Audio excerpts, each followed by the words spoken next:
नमस्कार। आज हम एक ऐसे पेशे की बात कर रहे हैं जो तब से है जब से हमारी सभ्यता है, खेती। लेकिन ये कहानी सिर्फ हमारे खाने की थाली के बारे में नहीं है। हम ये समझने की कोशिश करेंगे कि कैसे खेती से जुड़ा ये संकट आज पूरी दुनिया की इकोनॉमी पर एक ब्रेक की तरह काम कर रहा है। अच्छा, इस पूरी कहानी को समझने के लिए चलिए थोड़ा पीछे चलते हैं, करीब 2000 साल पीछे। प्राचीन तमिल संत वल्लुवर सिर्फ एक नौकरी के बारे में बात नहीं कर रहे थे, वो समाज के बारे में एक बहुत गहरी बात कह रहे थे। उनके हिसाब से खेती ही जीने का एकमात्र स्वतंत्र तरीका था, बाकी सब तो किसी न किसी पर निर्भर थे। और बस यहीं से हमारी आज की चर्चा शुरू होती है। तो आज की हमारी चर्चा में हम इन हिस्सों पर नजर डालेंगे, खेती की अहमियत से लेकर उस ग्लोबल प्राइस ट्रैप तक जिसमें किसान फंसे हुए हैं। हम ये भी देखेंगे कि ये संकट अमेरिका और भारत में कितना अलग दिखता है। फिर बात करेंगे इनोवेशन की सीमाओं की और एक ऐसे हल की जिसमें शायद सबका फायदा हो। और आखिर में हम एक बहुत बड़े सवाल पर आकर रुकेंगे। देखिए, इंसानी इतिहास में अगर देखें तो लगभग हमेशा से ही हर सभ्यता ये बात समझती थी कि उनका पूरा वजूद सिर्फ और सिर्फ फसल पर टिका है। और फसल को सम्मान देने की ये जो भावना है ना, ये दुनिया के हर कोने में दिखती है। अमेरिका में थैंक्सगिविंग है, जो असल में अच्छी फसल का जश्न है। और भारत में पोंगल जैसे बड़े रंग बिरंगे त्योहार हैं जो पूरी तरह से फसल को ही समर्पित हैं। ये एक तरह की इंसानी फितरत है कि हम धरती से जो पाते हैं उसके लिए शुक्रगुजार होते हैं।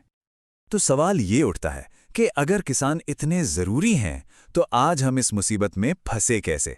अब हम यही समझने वाले हैं कि कैसे हम खेती को दिए जाने वाले उस गहरे सम्मान से फिसलकर इस ग्लोबल प्राइस ट्रैप यानी वैश्विक मूल्य के जाल में फंस गए, जो आज इसका गला घोंट रहा है। तो हुआ कुछ यूं, इतिहास के ज्यादातर समय में खेती हमारी बुनियाद थी। फिर आया इंडस्ट्रियल युग और मशीनों ने उत्पादन को आसमान पर पहुंचा दिया। लेकिन इसने एक नई मुश्किल खड़ी कर दी, जरूरत से ज्यादा अनाज। और इस सरप्लस ने दुनिया भर में इतना जबरदस्त कंपटीशन पैदा किया कि हम आज के प्राइस ट्रैप में फंस कर रह गए।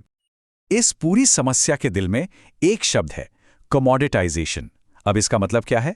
देखिए, एक नया आईफोन वो यूनिक होता है, लेकिन एक बोरी गेहूं वो तो दुनिया में कहीं भी किसी दूसरी बोरी गेहूं जैसा ही होता है। इसलिए जैसे ही बाजार में जरूरत से थोड़ा सा भी ज्यादा माल आता है, कीमतें धड़ाम से नीचे गिर जाती हैं। अब इस स्लाइड में जो बात है वो सबसे दिलचस्प है कि किसान एक ऐसे चक्रव्यूह में फंस गए हैं जहां एक तरफ तो डीजल और मशीनों का खर्चा लगातार बढ़ रहा है, लेकिन दूसरी तरफ बाजार उनकी फसल की कीमत को लगातार नीचे धकेल रहा है।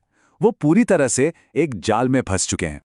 ये संकट पूरी दुनिया में है, लेकिन आप दुनिया के किस हिस्से में हैं, उस हिसाब से इसका चेहरा एकदम अलग दिखता है।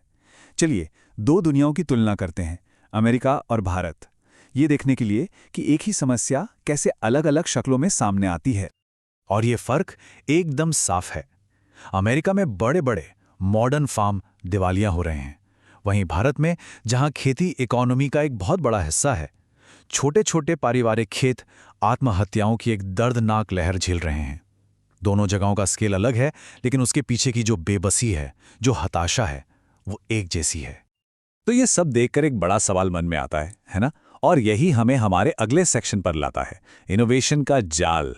अरे भाई, किसान बस कुछ नया करके झमेले से बाहर क्यों नहीं निकल जाते? आखिरकार टेक की दुनिया में, मैन्युफैक्चरिंग में ऐसा ही तो होता है।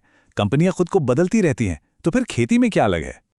तो सबसे जरूरी बात यह है कि खेती की अपनी कुछ प्राकृतिक सीमाएं हैं। जैसा कि हमारे एक सोर्स ने कहा, किसान लागत कम करने के लिए हमें प्लास्टिक से बना खाना तो नहीं खिला सकते ना, हमारा शरीर उसे पचा ही नहीं पाएगा। यहां कुछ बहुत सख्त बायोलॉजिकल और एथिकल लाइनें हैं जिन्हें पार नहीं किया जा सकता। और जब जब इन कुदरती सीमाओं को लांघने की कोशिश हुई है तो नतीजे बहुत भयानक रहे हैं। इसका एक बहुत बड़ा उदाहरण है मैड काऊ रोग। जब ज्यादा पैदावार के लालच में इंडस्ट्री ने हार्मोन्स का इस्तेमाल करके बड़े और भारी मवेशी पालना शुरू किया, तो उसी तरह की चीजों ने इस भयानक बीमारी को जन्म दिया। और इस नाकाम इनोवेशन की कीमत क्या थी, सोचकर भी होश उड़ जाएं। एक डरी हुई जनता को बस ये यकीन दिलाने के लिए कि सब ठीक है, 40 लाख मवेशियों को मारना पड़ा। आप किसी बीमार जानवर को वैसे वापस नहीं बुला सकते जैसे किसी खराब गाड़ी के पुर्जे को बुलाया जाता है। यहां पर जो जोखिम है वो एक अलग ही लेवल के हैं। ठीक है, तो अगर इस तरह का इनोवेशन एक बंद गली है, तो फिर रास्ता क्या है, जवाब क्या है? अब हम यही पता लगाने जा रहे हैं। और ये इस विचार पर आधारित है कि किसानों में इन्वेस्ट करने से असल में हर किसी को फायदा होता है। तो जो समाधान सुझाया जाता है, उसे एक बीच का रास्ता कह सकते हैं। तर्क यह है कि खेती इतनी ज़रूरी है कि उसे सिर्फ खुले बाजार के भरोसे नहीं छोड़ा जा सकता। इस पूरे विचार को एक फैंसी सा नाम दिया गया है, इकोनॉमिक मल्टीप्लायर इफेक्ट।